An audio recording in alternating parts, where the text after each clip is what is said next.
हाम्रो साईबगर हो। साईबगरमा के अरे विनायक घटनाको कारणले सापेमा हडताल भइरहेछ। पुरा टायर जलाएर चक्का जाम, गाडी पुरा जाम। सापेको स्थिति पनि खतम छ।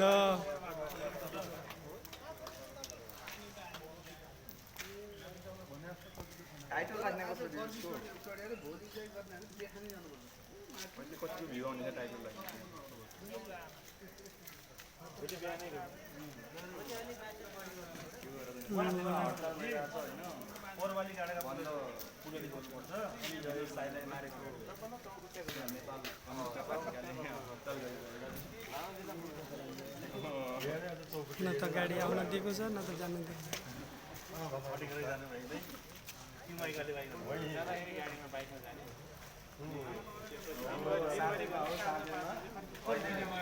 अहिले नै यो धेरै भएको छैन।